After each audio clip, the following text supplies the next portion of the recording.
di Institut Kajian Dasar. IKD ni merupakan satu badan think tank yang dibina oleh Datuk Seri Anwar. Ini saya nak kupas sikit hal itu, sebab dia merupakan antara institusi ataupun lokomotif reformasi Anwar Ibrahim. Jadi perjalanan Anwar Ibrahim dalam membina semangat dan agenda reformasi ini bermula sebelum 98. Ya, IKD ditubuhkan sebelum itu, semasa Datuk Seri Anwar dalam kerajaan. Dia sertai kerajaan pada tahun 82, 83 macam tu. Ya, tak lama selepas itu dia menubuhkan Institut Kajian Dasar bersama-sama dengan Datuk Kamaluddin Jaafar dan Dr. Siddiq Fadil. Siddiq Fadil adalah Presiden ABIM selepas menggantikan Datuk Seri Anwar, selepas Datuk Seri Anwar melepaskan jawatan Presiden untuk menyertai UMNO. Jadi IKD itu merupakan satu badan penting, ya, dalam perjuangan reformasi. Saya sendiri pun sebaik saja selepas saya tamat pengajian di Universiti Islam Antarabangsa, saya diminta untuk menyertai IKD. Sebenarnya sebelum habis tamat lagi, ya, belum habis belajar lagi, saya dah sertai IKD. Mulanya dalam pertemuan saya dengan Datuk Seri Anwar di Universiti Islam Antarabangsa, masa saya pimpin pelajar. Pada masa itu Datuk Seri Anwar dia Menteri Pendidikan dan juga Presiden Universiti Islam Antarabangsa. Masa itu tahun 1987 kita ada kes Tun Saleh Abbas, Ketua Hakim Negara, dipecat. Kita memberontak, saya dan pimpinan pelajar Universiti Islam Antarabangsa, kita tak setuju. Saya masih ingat lagi pada masa itu Datuk Seri Anwar turun, ya, bertemu dengan kita, berdialog, ya, dan hujah panas, ya, sebab kita tidak setuju. Kita nyatakan kepada beliau. Saya sendiri bangkit dan berucap. Masa itu dia tak kenal saya masa pimpin pelajar saya, tapi saya nyatakan kita tak setuju sebab kita kenal Tun Saleh Abbas. Kebetulan Tun Saleh Abbas adalah pelajar kelas bahasa Arab di Universiti Islam Antarabangsa. Jadi kita kenal Tun Saleh masa dia Ketua Hakim Negara. Masa dia Ketua Hakim lagi, dia belajar. Siang dia jadi Ketua Hakim, malam dia mengaji. Dia jadi student, pakai capal, masuk kelas. Ya, jadi tiba-tiba bila dia dipecat, itulah kita tak setuju. Datuk Seri Anwar tampil, ya, dan dia tahu ada pemberontakan besar di Universiti Islam Antarabangsa pada masa itu. Jadi dia berdepan dengan kita, dan saya masih ingat pada masa itu. Dia bangkit, saya kata kita tak setuju, dan akhirnya pada malam itu dia beritahu bahawa dia, walaupun dia dalam UMNO, ya, jawatannya besar juga dalam UMNO, tapi dia punya masalah, ya, dan tak semestinya dia juga setuju dengan pemecatan Tun Saleh. Dia punya agenda reformasi masa itu lagi, ya, jauh sebelum 98 lagi. Saya masih belajar lagi, ya, 99, 90, 91. Pada masa itu dia dah sebut agenda reformasi. Dia dah minta pada masa itu pelajar-pelajar, saya dan teman-teman, untuk bersama dengan beliau, ya, untuk membantu beliau pada masa itu dalam UMNO, ya, menerusi wadah UMNO pada masa itu. Maknanya dalam UMNO pun dia sudah ada punya agenda reformasi, dan dia nyatakan secara terbuka pada kita, pelajar-pelajar universiti pada masa itu. Jadi akhirnya saya buat keputusan sertai UMNO. Dan keputusan itu selepas saya berdebat dengan beliau di Universiti Islam Antarabangsa. Mak saya ketua wanita Cawangan, bapa saya ketua Cawangan UMNO. Kampung Malaysia Raya ni dekatlah juga, dengan asal saya sekolah ni pun sekolah di Salak Selatan. Sedekat ni lah, Gamai adalah kawan Kampung Malaysia Raya ni satu sekolah dengan saya dulu, ya. Tapi saya tak pernah masuk UMNO. Saya tak ada niat masuk UMNO. Tapi bila Datuk Seri Anwar datang di Universiti Islam pada masa itu dalam kes Tun Saleh Abbas, ya, dia minta untuk bersama, ya, melakukan reform. Saya buat keputusan. Itulah, ya, punca. Dan penting saya sebutkan di sini kerana saya sertai IKD, Institut Kajian Dasar. Ya, pengurusinya pada masa itu adalah ahli parlimen Badatul Razak, Datuk Kamaluddin Jaafar. Lepas tu saya pun pening juga. Dia patut lebih faham daripada kita. Ya, sebab agenda reform Anwar ni lama. Ya, Anwar ni melakukan reform itu dari awal. Dan IKD adalah salah satu daripada lokomotifnya. Dia punya apa ni, kenderaan reformasi. Ya, bukan setelah dia dipecat tahun 98. Sebelum itu lagi dia sudah punya ada agenda. Orang selalunya bila dia kena pecat, tak ada jawatan, dia cerita pasal reformasi. Itu banyak kita tengok. Tetapi orang yang dalam jawatan, ya, punya jawatan, mau lakukan reform, itu susah. Jarang. Anwar Ibrahim membuktikan masa dia dalam kerajaan, dia sudah punya agenda yang cukup terancang, ya, melakukan reform. Dan antara orang penting bersama beliau, ahli parlimen Bandar Abdul Razak.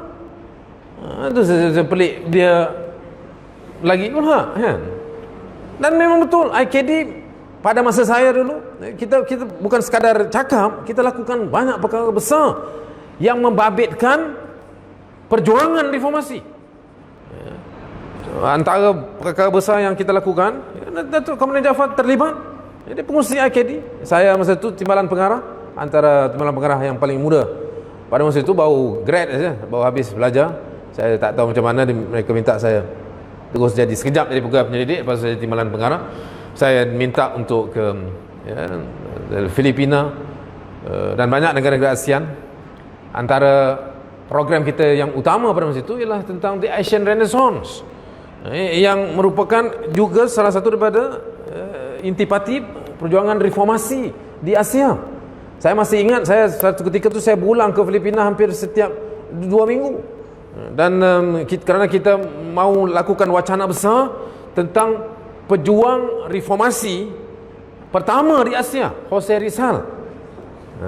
Orang panggil Jos Rizal, tapi kalau orang betul-betul Jose Rizal, seorang Melayu sebenarnya, bangsa Melayu, Malayan race, yang paling awal menentang penjajahan pada betul Spanyol, ya, di Filipina.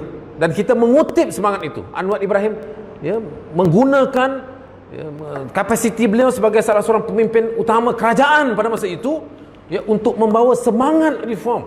Jose Rizal ini, ya, ini cerita pertentangan melawan penjajahan, perubahan itu yang pertama di Asia. Dibawa semangat Jose Rizal itu sehingga ke Malaysia. Saya masih ingat arahan beliau untuk menterjemahkan 2 novel hebat Jose Rizal, ya, El Filibusterismo dengan Noli Me Tangere.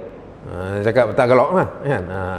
Berulang Filipina, hampir setiap 2 minggu, tapi tak ada apa-apa, kan? Saya berulang seorang lah masa tu, kan? 2 ini diarahkan oleh Datuk Seri Anwar untuk diterjemahkan ke dalam bahasa Malaysia, Dewan Bahasa Pustaka. Lepas itu kita ke China, Sun Yat-sen, salah seorang antara tokoh reform China. Ya, kita dikupas.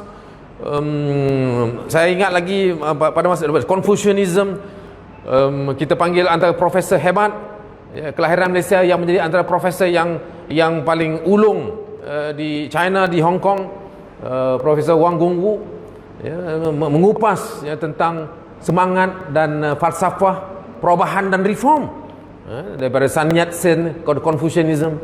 Dan setelah itu kita ke Rabindranath Tagore, salah seorang daripada tokoh hebat India, ya, taraf dunia, yang dihormati seluruh dunia, ya, yang juga membawa semangat reform. Minta maaf lah malam ni berat sikit, kan? Sebab ahli parlimen sudah hebat, kan? Dia ada pengurusi yang jadi, saya kena bagi dia ingat sikit, kan? Dan ini perjalanan Anwar Ibrahim dalam kerajaan pada masa itu, ya, untuk mendidik rakyat untuk melakukan reform. Akhir sekali kita nak buat Muhammad Iqbal, salah seorang tokoh reform pemikiran Islam, ya, apa ni, the philosophical of Islamic thought, karya hebat Muhammad Iqbal itu, yang merupakan antara karya terhebat yang diakui sehingga ke hari ini. Ya, dan kita mau kupas itu. Anwar Ibrahim minta kita semua dan teman-temannya dalam ABIM dan sebagainya dan kelompok-kelompok intelektual untuk mengupas pemikiran Iqbal ini. Tapi tak sempat, ya, belum sempat kita buat ni dia dah kena pecat. pada tahun 1998. Tetapi pokoknya saudara, yang saya nak ingatkan itu, yang saya bawa perhatian saudara pada malam ini di Parlimen Banatul Razak, ahli parlimennya dulu, antara sosok besar dalam salah satu daripada entiti besar reformasi Anwar Ibrahim dalam kerajaan, untuk mempamerkan, membuktikan kepada saudara bahawa Anwar ini intinya reform. Reform ini bukan sekadar pernyataan politik, tetapi memang semangatnya, memang kefahaman dia, memang keyakinan beliau untuk melakukan reform, dan melalui Institut Kajian Dasar. Sebab itu saya masih tunggu penjelasan daripada Datuk Kamaluddin. Sampai hari ini saya tak dapat lagi. Mengapa? Atas dasar apa? Anwar masih belum lari daripada landasan reform. Malah Anwar mempertahankan, dia ditekan teruk, tekanan pada beliau makin dekat jadi Perdana Menteri makin teruk, tetapi dia bertahan. Pengkhianatan, ialah yang di sini, pengkhianatan oleh Azmin Ali itu satu hal pula, kan? Saya dah cerita banyak lah, daripada ada Gombak, dah 3-4 kali ni orang kokak Gombak pun ada. Malam ni saya tak nak cerita, tapi yang saya nak beritahu tentang macam mana Anwar Ibrahim ini, sosok ini, mempertahankan dan membina semangat reform itu dari awal daripada dalam kerajaan. Dan IKD, Institut Kajian Dasar itu, di mana ahli Parlimen Banatul Razak ini pernah bersama, merupakan satu entiti dan wahana besar. Dan Anwar tidak pernah, dia ada kelemahan-kelemahan lain, tak payahlah nak cerita saya tentang kelemahan Anwar. Saya pernah tidak setuju dengan beliau, saya pernah bertentang dengan beliau, tetapi dari sudut reform, itu dia tetap komited.